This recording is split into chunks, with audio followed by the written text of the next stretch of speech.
Welcome to Uriah Heep, the Magician's Podcast. I'll be covering every studio song the band has recorded and every bonus track that I can find. Each week we'll go over a new song from the beginning to where they are currently, and as they keep adding albums, I'll keep adding shows. Let the deep dive party begin. In the magic garden, some were singing, some were dancing. Hello and welcome to Uriah Heep, the Magician's Podcast. Boy, we are doing an amazing job as we carry on through the week. I warned you guys a long time ago that the jokes on the show were not going to be good, and that just goes to show that I was telling the truth. However, it is Thursday. We are rolling through the week. We have a wonderful song to cover today from the album Conquest. And this one is, I have to say, I just right off the bat, just even queuing the song up, love the sound of it. So we're going to get right into it, get right into the Thursday episode here from the album Conquest by Uriah Heep is Carry On.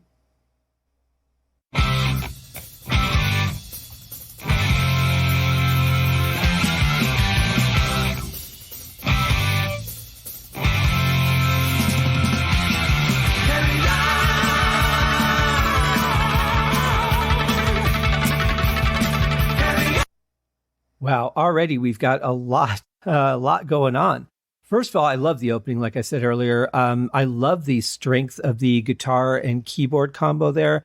I love that they're not quite panned together. They each stand out on their own, but they're both very strong and even stronger together. Just love the sound of that. Drums are very excited. You know, there's some good big fills right in the beginning. But this other sound that we're hearing now, of course, now we're back to the almost the same format as the Fallen Angel album, where we had the vocals kick in with the chorus singing, or the vocal chorus, I should say, singing the lyrical chorus of the song. And so that's a format that we've heard before. Not sure how long that sustains on this album or if that was just for this song. But I love that sound. Now, I don't know if that is a guitar with a little bit of delay on it or if that's a keyboard algorithm or not that we're hearing in the background there in this last section, but I really like the sound of that. It feels a little bit off time to me, but the sound of it is really good. I really like it, and I could see it being either one. So let's see what happens as we get next to the next part in the song.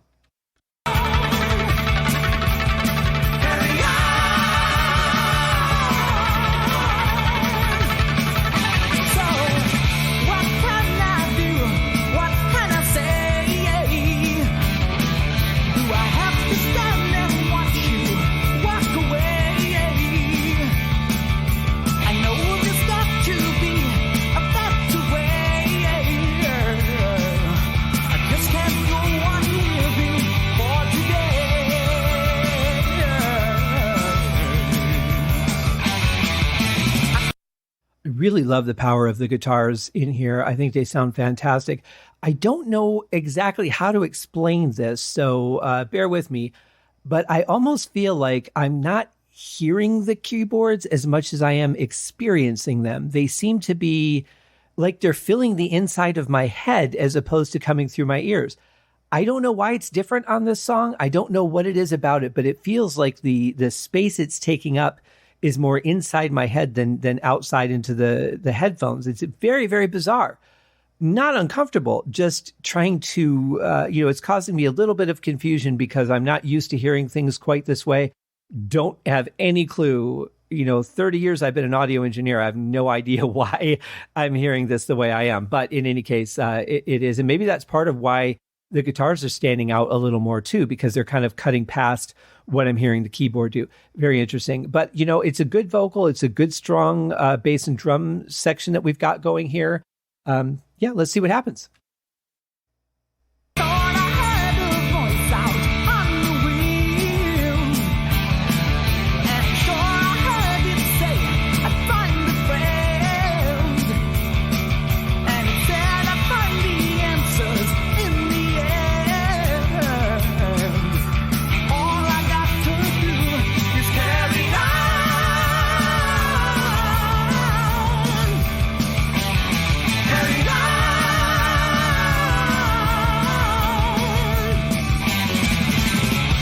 Yeah, it's just really powerful. I mean, the snare sounds a little bit papery to me. I think if it was a little beefier sounding, it would add, just another layer of intensity to the song. And sometimes like a wispy sort of snare drum could take away from that. I hate to pick on the album And Justice for All by Metallica, but obviously I'm going to.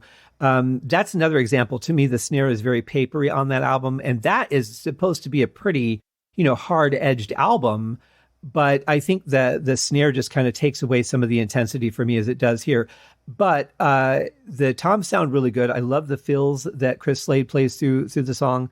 I really like John Sloman's voice, but it's just, I don't know what it is that it reminds me of something. And I keep going back to Supertramp, although I think it's more the style of his singing than the actual sound of his voice.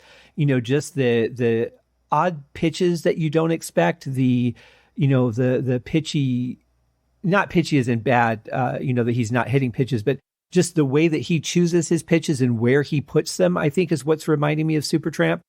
Good voice, don't get me wrong, definitely very suited to this era, but certainly very different from what we've heard up to this point. And not saying that's better or worse, it is what it is, but definitely something interesting and not a style that a lot of singers have. I think a lot of singers, they know their comfort zone. They tend to stay in it a little bit, maybe push a note here or there, but he really seems to feel like, he feels comfortable all over the range and could just pop one note up here, pop one note out there. And it's really interesting to hear that because it adds a little bit different of a dynamic to the vocals that, for most bands, you just don't hear. So we'll see how the rest of the song goes. Carry on, the time is flying. Leave another love, maybe another time. Carry on, don't wait until your heart is gone. When your last chance comes around.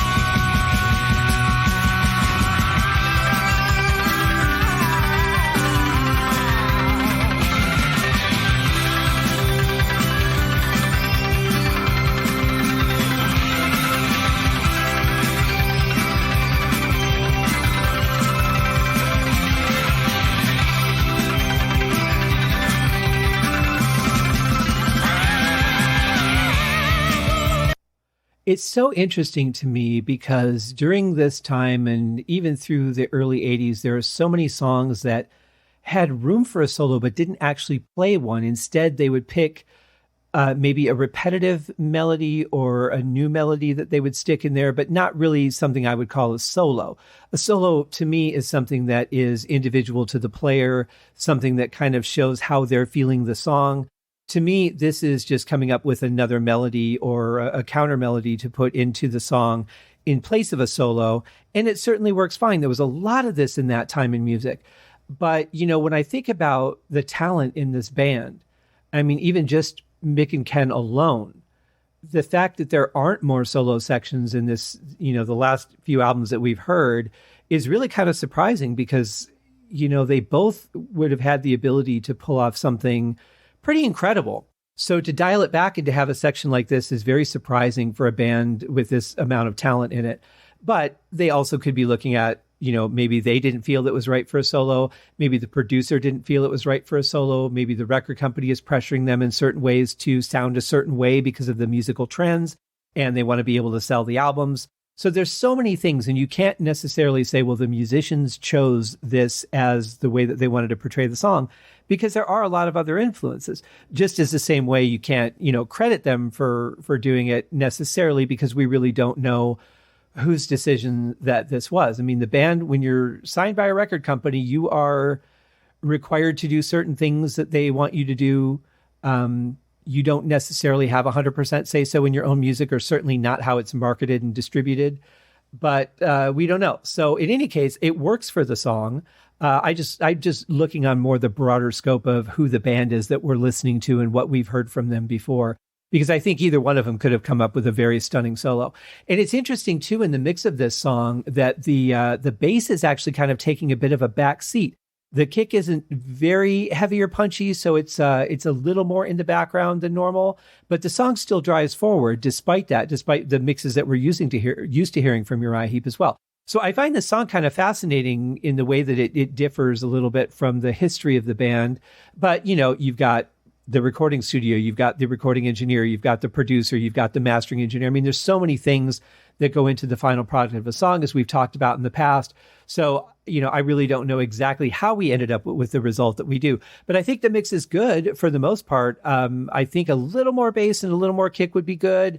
But, compared to the balance of bass that we usually hear, which is a little high for the standard of music that they're doing, it's actually kind of nice to have the guitar cutting through a little bit more and the keyboard just, filling out all the spaces in the bottle. So it's pretty interesting. And that was a nice little flange or phaser that we heard there. I like that section. And here we're coming in with another powerful vocal.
I love how massive this sounds, right? I mean, you've got all these sounds coming in. You've got the guitar, you've got the keyboards, you've got this other synthesizer patch that, is just kind of working as an arpeggiator. You've got the drums and bass that are a little more in the background. You've got a very strong vocal, some really nice layered pitches there. It just really sounds massive and powerful. And I have to say, it really, really feels good. It's nice to see this new lineup being able to tackle that and really bring out some power in the music.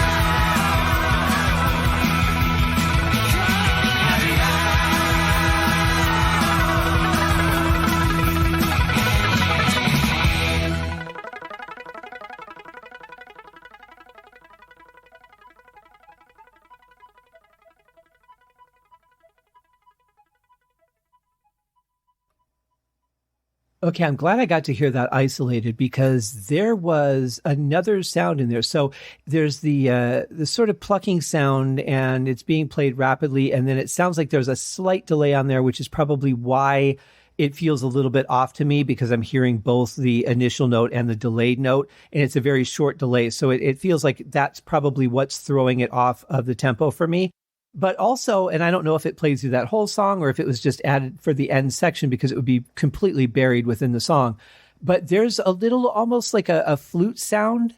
It almost sounded like if Atari had an Atari 2600 cartridge that played the flute. It sounded kind of like that. It was almost digital sounding. Whereas, you get a keyboard that has a flute sound, even back in the late 70s, early 80s, it had a pretty fair representation of a flute. But this seems very digital, very specifically digital to me, and it was playing an interesting pattern on top of that delayed plucking. So I'm really glad I got to hear that. That puts the rest of it in context for me and helps me understand exactly why I'm hearing it the way I hear it. But it's a very cool part. It's just with that slight delay, it just throws me off a little bit as far as the tempo sync. Everything nowadays is synced to tempo. And so usually even your delays are tempo synced at certain intervals so that they actually fall in line with the song as it is. And it could be too that was something that was programmed and then they played the song slightly faster or certain sections slightly faster that may have made it feel off of the tempo as well. It's really hard to say. But it's a cool part. I like it. I like the sound of it. I'm really like hearing it isolated as well. That really makes me happy. So a good ending, actually. Again, a lot of repetition, but that is a sign of the times for sure. It's very easy to do as a songwriter to just continue till fade. And a lot of times, again, that could be producer, record company's decision, could be a lot of factors to it. But I do notice that in this era, there are a lot of repetitive, continue chorus until end sort of things. But it's a good song. I really like it. It's very powerful. It's got a lot of passion in it. I think it's a great vocal. It's a good mix too. I could use, it's funny, all these songs I've been saying that the bass is too high. And actually on this one, it's just slightly too low for me. I think a little bit more to thicken up the low end of the song would have been good, but it's fine as it is, and again, it all depends on the listener and all that anyway. But a great song. And that is our Thursday show, guys. I hope that you enjoyed it. I look forward to sharing another song with you guys tomorrow as we keep the journey going through the album Conquest. Cheers. Thank you for joining me on this episode of Uriah Heep, the Magician's Podcast. If you have enjoyed this show, please consider going over to Apple Podcasts or your favorite podcast outlet, leaving a rating or a review. Be sure to subscribe to make sure that you are notified when new episodes are available. Please be sure to share this podcast with your fellow Uriah Heep enthusiasts and anyone who you think would like Uriah Heep, which should be everyone. And if you are so inclined, please feel free to contribute to the Patreon account. And if you are not a Patreon subscriber, you can also pay through the PayPal link on the website listed in the show links below. I would also like to thank Uriah Heep for their very generous support of the show, and thank you guys for listening. We'll see you in the next episode. Happy days!